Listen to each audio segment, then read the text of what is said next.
एक छोटे से गांव में एक मछली व्यापारी था।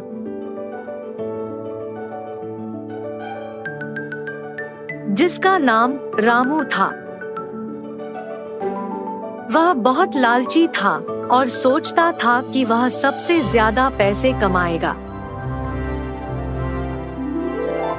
रामू ने कई सारी मछलियों को खरीदा और बेचने की व्यवस्था की, जिससे उसने बहुत अधिक मुनाफा होना था। रामू जानता था कि लोगों को जो मछलियां सबसे अधिक पसंद आती है, उन्हें ज्यादा पैसे में बेचता था। इसलिए वह लोगों से मछलियों का बेहतर कीमत मांगता था और सड़े हुए मछलियों को भी महंगे दाम में बेचता था। वह लोगों से ज्यादा पैसे कमाने के लिए अपने गंदे उपायों का इस्तेमाल करता था। एक दिन रामू ने अपनी दुकान में जोड़ीदारियों की बजाय उबली हुई मछलियों की बिक्री करने का निर्णय लिया। वह लोगों को बताता था कि उबली हुई मछलियां सेहत के लिए बहुत अधिक फायदेमंद होती है और इसलिए वह उन्हें ज्यादा मूल्य में बेचेगा। लोग उसकी बातों में आ गए और वह अपने उबली हुई मछलियों की बिक्री शुरू हो गई और लोग इसमें रुचि लेने लगे। लेकिन उन्हें यह नहीं पता था कि रामू अपनी दुकान में सच में उबली हुई मछलियों की बिक्री नहीं कर रहा था। वह सच में साबुन और पानी के इस्तेमाल से मछलियों को उबलता था और उन्हें उबली मछलियों के रूप में बेच रहा था। इस तरह रामू के उपायों से लोग अस्वस्थ होने लगे और इस वजह से उनकी डिमांड में कमी आने लगी। इसके बावजूद रामू अधिक पैसे कमाने के लिए और अधिक दलाली करने लगा। एक दिन उसके दुकान में एक ग्रामीण महिला आई और उससे मछलियों की खरीद करने के बाद रामू ने उसको ज्यादा मूल्य में मछलियां बेची। लेकिन महिला ने उसे धोखा देते हुए उसकी धोखाधड़ी का राइजगार बताते हुए उसे फंसा दिया। रामू धमकी देने लगा, लेकिन महिला उसके सामने नहीं डरी। महिला ने अपनी बात अंग्रेजी में बताई, जिससे रामू को समझ में नहीं आया और वह उसे छोड़ दिया। रामू अब थक गया था। उसने एक बार फिर सोचा कि वह उबली हुई मछलियों को बेचकर पैसे कमा रहा है, लेकिन अस्वस्थ लोगों की वजह से वह एक अपमानित व्यक्ति बन गया है। उसने फिर से सोचा कि उसकी दुकान में उबली हुई मछलियों को बेचने से बेहतर होगा कि वह अच्छी गुणवत्ता की मछलियां लेकर अपनी दुकान में बेचे। रामू ने अपनी दुकान को बदल दिया और अब वह उच्च गुणवत्ता की मछलियां बेचता था। लोग अब उसकी दुकान से मछलियां नहीं खरीदने लगे और उसकी दुकान में कोई नहीं आने लगे। रामू ने जो उपाय किया था उससे उसे अधिक दुकान से लोग दूर भागते थे। रामू ये सोचता है कि व्यापार चालाकी से नहीं, सही तरीके से काम करने से सफलता मिलती है। द्वारेश्वर नामक गांव में मस्तान नामक एक कसाई रहता था। उस गांव में बकरे का मांस सिर्फ मस्तान की दुकान में मिलता था। इतना ही नहीं, हर शुभ कार्य और दावत के लिए मस्तान के ही दुकान से मांस लाया जाता था। ऐसे एक दिन उस गांव के जमींदार का सेवक मस्तान की दुकान को आता है। हे मस्तान, कल जमींदार के महल में एक बड़ी दावत रखी जा रहा है। उस दावत को बहुत बड़े लोग और अमीर लोग आने वाले हैं। 100 लोगों के लिए खाना बनवा रहे हैं। उसके लिए तुम्हें 15 किलो मांस ताजा काट के कल सुबह 6 बजे को महल लेके आना होगा। पैसे तुम्हें वहीं पे मिलेंगे। मस्तान सलमान की बात को मान लेता है, लेकिन उसके पास 15 किलो का मांस नहीं होता है। इसीलिए वो बकरी वाले के पास जाता है। रमेश भैया, रमेश भैया, दरवाजा खटखटाता है। अरे क्या हुआ मस्तान, इस समय पे आए, बात क्या है? जमींदार के घर में दावत के लिए मुझे 15 किलो मांस की जरूरत है। मैंने वचन दिया कि सुबह 6 बजे उनको मांस पहुंचा दूंगा। समय ना होने के कारण मैं अभी तुमसे बकरी खरीदने आया। हाँ, तो ये है बात। ठीक है, 2000 रुपए दे के बकरी ले जाओ। ये क्या भैया, 1000 ही तो है। अब जमींदार के लिए है तो कम से कम 2000 होगा ही ना। अगर तुम्हें नहीं चाहिए तो रहने दो, मैं आराम से सो जाऊंगा। नहीं नहीं भैया, मैंने वचन दिया है, अब पीछे नहीं हट सकता। मैं दे दूंगा 2000। ऐसे कहकर 2000 दे के बकरी खरीद के घर चलते हुए सोचता है, जमाए हुए पैसे एक दिन में खर्च हो गए। कोई बात नहीं, जमींदार के दावत के लिए मांस पहुंचाने के बाद पैसे मिलेंगे ना। अभी जल्दी से काम शुरू करके सुबह तक पहुंचा देना होगा। ऐसे सोचकर मांस को साफ करके उसके टुकड़े टुकड़े काट के सारी रात मेहनत करके 15 किलो मांस को तैयार रखता है। अगले दिन सुबह दिए हुए वचन के अनुसार 6 बजे को जमींदार के महल पहुंचता है। भैया, मैं सेवक सलमान के लिए आया हूँ, क्या आपको पता है कि वो कहाँ है? ये सुनकर दूसरा सेवक मस्तान को बाहर इंतजार करने के लिए कहता है। वो मस्तान के हाथ से मांस लेते हुए कहता है कि सलमान को भेजेगा और उसे पैसे मिलेंगे। मस्तान भी उस सेवक का बात मानकर बाहर इंतजार करता है। लेकिन सेवक उसके हाथ में मांस को देख सोचता है, इस 15 किलो मांस से अगर मैं 1 किलो ले लूं तो किसको पता चलेगा? किसी को भी नहीं पता चलेगा। ऐसे उस कवर में से 1 केजी मांस को छुपा के बाकी को देने जाता है। सलमान को देख के कहता है, साहब, मस्तान ने ये आपको देने के लिए कहा है। वो पैसों के इंतजार में बाहर खड़ा है। सलमान सेवक के हाथ से मांस लेके सीधा रसोई घर जाता है, ये जान के कि मस्तान बाहर पैसों का इंतजार कर रहा है। बावर्ची के पास जाकर सलमान कहता है, सारे व्यंजन स्वादिष्ट होनी चाहिए, ध्यान से पकाना। ऐसे कहकर चला जाता है।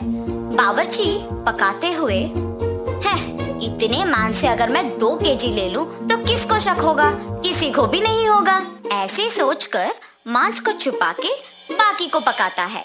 दावत के व्यंजन की तैयारी के लिए जिम्मेदार किशन व्यंजनों का स्वाद चख के कुछ सेवकों की सहायता से उन सभी में से थोड़ा थोड़ा अपने लिए ले लेता है।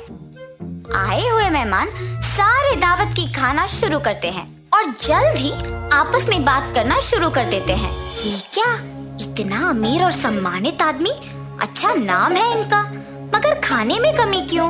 हाँ, अगर खाना कम ही पड़ना है तो ऐसी दावत की तैयारी भला क्यों करें? ऐसे सारे लोग खुसफुसाते हैं। ये सब सुन के जमींदार सहन नहीं कर पाते हैं।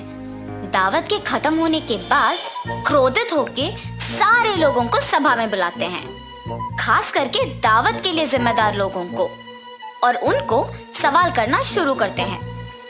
दावत की तैयारी के लिए जिम्मेदार किशन से पूछते हैं, दावत की जिम्मेदारी सौंपने पर तुम ये करोगे?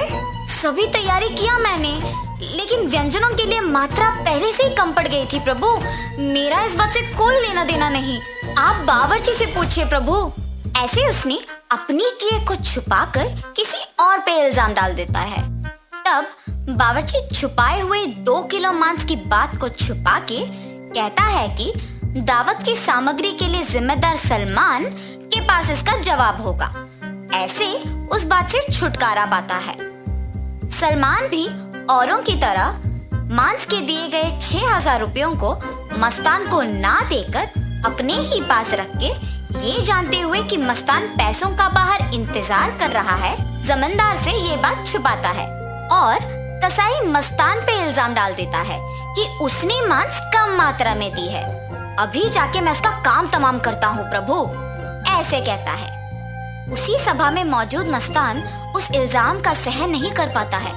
सभा में से जमींदार के सामने आके कहता है, जमींदार साहब, इस पूरे गांव में मैं अकेले कसाई हूँ। पिछले 10 साल से मैं ये व्यापार कर रहा हूँ और इतने साल से आपके घर में हर कार्य और हर दावत पे मैंने खुद मांस दी है, मगर कभी भी ऐसी मुसीबत नहीं आई। आपके घर में दावत का नाम सुनते ही 1000 की बकरी को 2000 में बेचते हैं। सुबह आके मैंने मांस को पहुंचा दिया और आपके सेवक सलमान ने मुझे मांस के पैसों के लिए सुबह से इंतजार करवाया। सलमान को मांस देने के बहाने से एक और सेवक मेरे हाथ से मांस लिया और मुझे बाहर इंतजार करने के लिए कह दिया और ये भी कहा कि वो सलमान को बुलाएगा। उसके बाद इनमें से कोई भी मेरे पास नहीं आया। कृपया मेरा यकीन कीजिए प्रभु, आप ही की दया से जी रहा हूँ। मस्तान, मुझे तुम्हारे बारे में पता है, तुम फिक्र मत करो। सैनिकों, सलमान के कपड़े खोजो, देखो अगर 6000 रुपए मिलते हैं। खोजने पर सलमान की जेब में 6000 रुपए मिलते हैं। ऐसे उन सब में से सलमान पकड़ा जाता है। और इतना ही नहीं, किशन जिन सेवकों की सहायता से सभी व्यंजनों से थोड़ा अपने लिए ले लेता है, उनमें से एक सहायक जमींदार को सच कह देता है। बावर्ची का झूठ बैग में रखे मांस कोई सेवक को मिलने पर बाहर आ जाता है और पहला सेवक जिसने 1 किलो छुपा लिया, उसने डर के मारे अपनी गलती मान ली। तब जमींदार सभी को दंडित करते हैं और मस्तान को उसके पैसे 6000 दे देते हैं और ये भी कहते हैं कि वो मस्तान के लिए हमेशा रहेंगे। तो इस कहानी का नैतिक क्या है? गलती का सजा मिलेगी ही मिलेगी, इसीलिए ईमानदारी से जीना ही अच्छा है। एक समय में एक गांव में वीरेंद्रा नामक एक बड़े आदमी रहते थे। वो बूढ़ा आदमी उसके बेटे रोहित, बहू सरला और पोता रोशन के साथ एक छोटे से घर में रहता था। रोहित उसी गांव में खुद के एक व्यापार करता था। उसमें चिकन रोल्स और एग रोल्स बनाकर उन्हें बेचता था और उसके द्वारा आए हुए पैसों से उसके परिवार का देखभाल करता था। एक दिन वो हमेशा की तरह चिकन रोल्स बना के बेचने लगता है। चिकन रोल, गर्मा गर्म चिकन रोल, स्वादिष्ट चिकन रोल, आइए बाबू आइए, ऐसे जोर जोर से चिल्लाते हुए आते जाते लोगों को वो पुकारता था। एक दिन उसके पिता उसके दुकान जाते हैं। बेटा रोहित, मुझे बहुत भूख लग रहा है। बहू ने अब तक घर में कुछ बनाया नहीं और मैं रुक नहीं पा रहा हूँ, इसलिए मैं यहाँ आया हूँ। अगर आपको इतना भूख लग रहा है तो घर पे खाना चाहिए था। अगर बहू ने कुछ बनाया नहीं तो रुक लेना था, लेकिन ऐसे दुकान आ जाना क्या है? आप क्या समझ रहे थे पापा? आप वहाँ खड़े होकर मेरा समय वृथा मत कीजिए, चलिए घर चले जाइए। उसके बेटे के ऐसे बात करने के कारण वो निराश होके वहाँ से उसके घर चले जाता है। अपने बेटे और बहू को उनकी तरफ ऐसे बर्ताव करते हुए देख और बिल्कुल भी गौरव से पेश आते हुए ना देख वो बूढ़े आदमी बहुत बुरा मानते थे। इतना हो जाने के बाद भी वो घर छोड़कर इसीलिए नहीं जाते थे क्योंकि उनको बेटे पे बहुत प्यार था, इसीलिए वो सहते हुए वो गम में ही जी लेते थे। दूसरी तरफ रोहित को उसके बेटे रोशन से बहुत प्यार था। वो अपने बेटे को बहुत लाड करता था और जो भी उसको पसंद था वो हमेशा उसको देता था और उसका सारा खाली समय वो सिर्फ अपने बेटे से खेलते हुए बिताता था। एक दिन अचानक रोशन को बुखार आता है और जब रोहित को ये बात पता चलता है तो वो अपना दुकान, व्यापार सब छोड़कर घर जाके सिर्फ उसके बेटे के ख्याल रखने में लगे रहता है। वो दुकान ना जाकर सिर्फ घर पे रह के उसके बेटे का देखभाल करते हुए उसी के बारे में सोचते हुए दुख में ही बैठे रहता है। उसे ऐसे दुखी देख उसके पिता रोहित के पास जाकर ऐसे कहते हैं, बेटा रोहित, फिक्र मत करो, रोशन को बुखार आया है, वो ठीक हो जाएगा बेटा। पापा, आपको क्या पता, बुखार है, कम हो जाएगा, यही कहना है आपको, जैसे आपको सब कुछ पता है। ऐसे वो गुस्से में उसके पिता से बात करता है। हाँ, मैं तो अपने बेटे को ऐसे दुखी नहीं देख पा रहा था, इसीलिए उसके पास जाकर मैंने ऐसे कहा, लेकिन मेरे बेटे ने मुझे कभी समझा ही नहीं, इसीलिए वो गुस्से में बात करता है हमेशा मुझसे। एक समय में मैंने भी अपने बेटे का ऐसे ही ख्याल रखा था, लेकिन अब तो मेरा बेटा मुझसे बात भी नहीं करना चाहता है। ऐसे सोचते हुए वो बहुत दुखी होता है और उसके बेटे पे प्यार को अपने ही अंदर रख के वो वहाँ से चले जाता है। अगले दिन भी रोहित के बेटे का बुखार कम नहीं होता है और इसी कारण रोहित उसके बेटे को लेकर उसके घर के बाहर बैठ के उसको देख के दुखी होते रहता है। ऐसे जब बाप बेटे दोनों वहाँ पे बैठे थे, उनसे कुछ ही दूर में दीवार पे एक कौवा बैठा था। उसे देख वीरेंद्रा ऐसे पूछता है, बेटा रोहित, वो दीवार पे क्या बैठा है? मुझे ठीक से दिखाई नहीं दे रहा है, तुम बताओगे? पापा, वो कौवा है। बेटा, शायद वो कौवा नहीं है, ठीक से देखो। आपको तो दिखाई नहीं देता है, जब मैं कह रहा हूँ कि वो कौवा है तो आप मान क्यों नहीं लेते हो? एक और बार मत पूछेगा, वो कौवा ही है। ऐसे उसके गुस्से में जवाब देने के बावजूद उसके पिता फिर से पूछते हैं कि वो क्या है। पापा, आपको कितने बार बताऊं मैं, वो कौवा है, कौवा है, कौवा है। आपने अगर एक और बार पूछा तो अच्छा नहीं रहेगा। ऐसे वो और गुस्से में जवाब देकर उठकर वहाँ से चले जाता है। उसके बेटे को वहाँ से उठ के चले जाते हुए देख वो और भी दुखी होते हैं। ऐसे कुछ दिन बीत जाते हैं। एक दिन रोहित अपने बेटे को उठाकर खेलते हुए उसके घर के सामने रहता है और ठीक तभी उसके घर के दीवार पे एक कौवा आता है। पापा पापा, वो दीवार पे क्या है? बेटा, उसको कौवा बुलाते हैं। पापा पापा, वो क्या है? उसे क्या बुलाते हैं? बेटा, उसे कौवा बुलाते हैं। पापा, वो क्या है? बेटा, उसे कौवा बुलाते हैं। तुम भी उसे बुला सकते हो। चलो बुलाओ कौवे को तुम्हारे पास। ऐसे वो अपने बेटे को कौवे के बारे में सिखाते रहता है, लेकिन उसके बेटे को कुछ भी समझ न आने के कारण वो लगातार एक ही प्रश्न पूछता है कि वो क्या है और उसे क्या बुलाते हैं, और ऐसे 20 बार करता है। इतने बार पूछने के बावजूद रोहित उसे बहुत सब्र से समझाता है। उसे जरा सा भी गुस्सा नहीं आता है। पापा फिर से बोलिए ना। बेटा, वो एक कौवा है। एक दिन जब मेरे पापा ने यही बात पूछी थी तो मैंने उन पर गुस्सा किया था और उन्होंने सिर्फ 3 बार पूछा था, और इसीलिए क्योंकि उनको दिखाई भी नहीं दे रहा था। लेकिन जब मेरे बेटे ने 20 बार भी पूछा तो मैंने उस पर जरा सा भी गुस्सा नहीं दिखाया और बहुत सब्र से उसको सब कुछ समझाया। मेरे पापा ने भी मेरा इतना ही ख्याल रखा था बचपन में, लेकिन बड़े हो जाने के बाद मैं उनका ख्याल नहीं रख रहा हूँ। ऐसे सोचते हुए वो बहुत दुखी होता है और ठीक तभी उसको घर के अंदर से जोर जोर की आवाजें आने लगती है। मेरी बीवी किससे बात कर रही है? ये सोचते हुए वो घर के अंदर जाता है। तुम्हारा बेटा तुम्हारा ख्याल नहीं रखता है, मैं भी तुम्हारा ख्याल नहीं रखती हूँ, फिर भी आप इसी घर में रहते हो, कभी बाहर जाते ही नहीं हो। शर्म नाम की कुछ चीज भी है आपको? उसके बहू को ऐसे बात करते हुए चिल्लाते हुए देख वो कुछ नहीं कहते हैं और बस चुपचाप बैठे रहते हैं। सरला, मेरे पापा बूढ़े हैं, क्या बड़ों से ऐसे ही बात किया जाता है? उनका देखभाल करना हमारी जिम्मेदारी है, ये मत भूलो। और तुम पापा से ऐसी ऊंची आवाज में बात कर रही हो? हाँ, क्या आप ही बात कर रहे हैं? हाँ, मैं ही बात कर रहा हूँ। कल जब हमारा बेटा भी बड़ा हो जाएगा तो क्या वो भी हमसे ऐसे ही बात करेगा? सुन पाओगी उसकी ऐसी बातें? और वैसे वो अभी बच्चा है, उसके सामने अगर हम पापा से ऐसे ही बात करेंगे तो वो भला क्या सीखेगा, यही ना? इसीलिए आज से हमें ये सब बदलना होगा। तुम पापा से अच्छी तरीके से बात करोगी, उनको गौरव दोगी। आज से हम जैसा देखभाल हमारे बेटे के करते हैं वैसे ही पापा का भी करेंगे। ये वो उसकी बीवी को समझाता है। पापा, मुझे माफ कीजिए, जिंदगी में मेरे इस स्थान का कारण आप ही हो और मैंने आप ही को इतना दुख पहुंचाया। मुझे अपनी गलती का एहसास हो गया है पापा। ये कहते हुए वो उसके पापा के चरणों पे गिर जाता है। बेटा, तुम्हें बदलाव आ गया है, बस यही काफी है इस जिंदगी के लिए। मेरे बारे में ऐसा सोचकर दुखी मत हो बेटा, तुम बदल गए हो, मैं खुश हूँ। जी पापा, आइंदा मैं आपको कभी ऐसे दुख नहीं पहुँचाऊंगा और आपसे कठोर तरीके में नहीं बात करूंगा। आपका मैं बहुत अच्छा ख्याल रखूंगा, आपकी खुशी मेरी जिम्मेदारी। ऐसे ही तब से रोहित उसकी गलती का एहसास करके उसके पिता को उसके बेटे की तरह ही देखता है और रोहित के पिता भी इसी खुशी में जीते रहते हैं। और ऐसे रोहित को उसके गलती का एहसास होकर उसके दुकान में चिकन रोल्स, एग रोल्स बनाते हुए घर को भी संभालता है और ऐसे सभी खुश रहते हैं। दूध वाला। बिकनूर नामक एक नगर में रहता था एक राजा चंद्रसेना। उसका मंत्री कबीर सिंह उसके दूध का कारोबार संभालता था।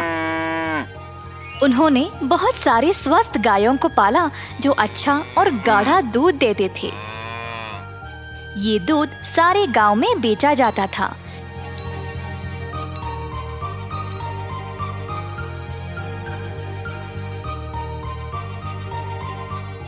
कबीर सिंह खुद सब कुछ संभालता था। कबीर सिंह की पीढ़ी भी महाराजा के लिए काम करते आ रहे थे और इस वजह से चंद्रसेना उसका बहुत आदर करते थे। कबीर सिंह ने भी राजा को कभी भी निराश नहीं किया। सारे गांव में उसका अच्छा नाम था। हर रोज कबीर सिंह खेत पर जाता था। उसने बहुत लोगों को काम पे रखा गायों की देखभाल के लिए, ताकि वे अच्छे से खाए और सेहतमंद रहे। गायों को घास चराने के लिए वह दिन में कम से कम 2 बार भेजता था।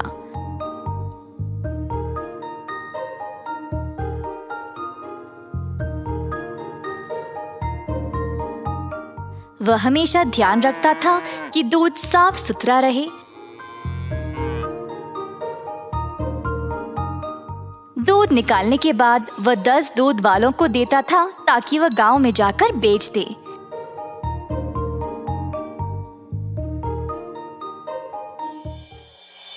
दूध वाले कबीर सिंह को पैसे देते थे और कबीर जाकर चंद्रसेना को। चंद्रसेना ने देखा कि कैसे कबीर ईमानदारी से काम करता था और उस पे पूरा भरोसा रखा। महाराज कबीर के साथ अच्छा बर्ताव करते थे और कबीर राजा के बारे में भी अपनी बहनों को बताया करता था। एक दिन जब कबीर घर वापस आया तो उसने अपने बहनों को बहुत गुस्से में और परेशानी में देखा। क्या बात है, तुम सब इतने गुस्से में क्यों हो? हम तीनों की उम्र हो गई है शादी के लिए, पर क्या फायदा, शादी के लिए पैसे ही नहीं है। कपड़े और गहनों को छोड़ो, हमारे पास खाने पीने के लिए पैसे काफी नहीं है।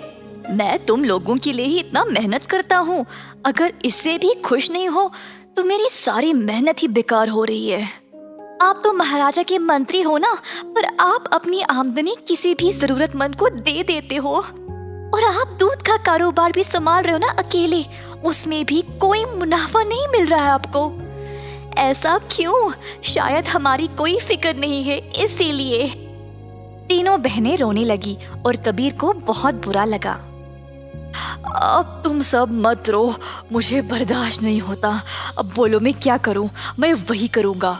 वैसे आपको ज्यादा कुछ करने की जरूरत नहीं, आप दूध का सारा कारोबार संभालते हो ना।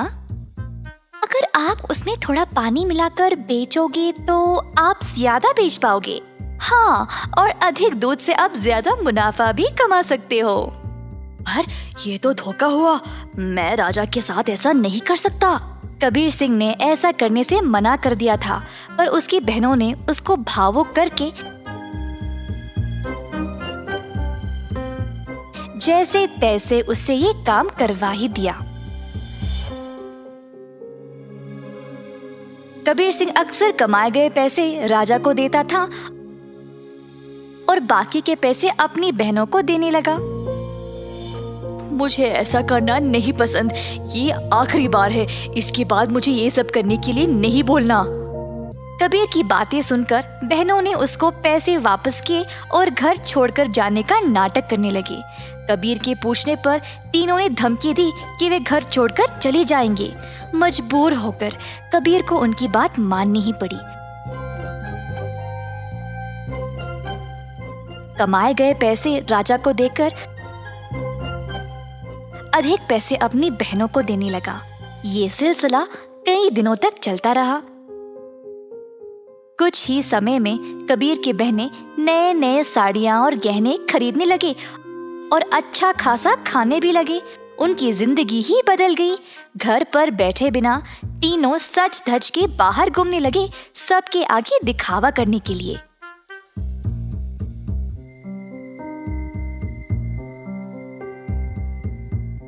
गांव के सारे लोग हैरान रह गए और आपस में बातें करने लगे। ये 3 बहनें कबीर की कमाई को ऐसे इस्तेमाल कर रहे हैं। मैंने कभी नहीं देखा किसी को ऐसा करते हुए। पर कबीर सिंह के पास इतने पैसे आए कहाँ से? सब लोग कबीर के बारे में बातें करने लगे और बाकी के मंत्री कबीर की कमाई पर ईर्ष्या करने लगे, तो इस बात पर जांच करना शुरू कर दिए। जल्द उनको सच पता चल गया कि वह दूध में पानी मिलाकर बेच रहा था। 70% राजा को देकर बाकी के 30% अपनी जेब में डाल रहा था। खेत के कारीगरों से मंत्रियों ने ये बात का पता लगाया। सारे मंत्री गए राजा के पास और उनको पूरा सच बता दिया। अब क्योंकि राजा को कबीर से बहुत लगाव था, उनको इस बात पर यकीन ही नहीं हुआ, पर उनके पास और कोई रास्ता नहीं था सिवाय कबीर को दंड देने का। तीनों बहनें आए कैद खाने अपने भाई को देखने के लिए और उनको बहुत बुरा लगा कि उनकी ही वजह से उनका भाई आज जेल में बंद पड़ा है।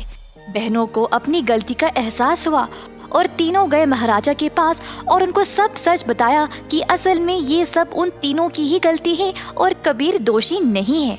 उन्होंने राजा से भीख मांगी कबीर को छोड़ने के लिए। जब राजा ने ये सब सुना तो उन्होंने तीनों बहनों को भी कबीर के साथ कैद खाने में ही डाल दिया और कहा, दंड केवल गलत करने वाले को ही नहीं, गलत सोचने वाले को और गलती में हिस्सा लेने वाले को भी मिलनी चाहिए।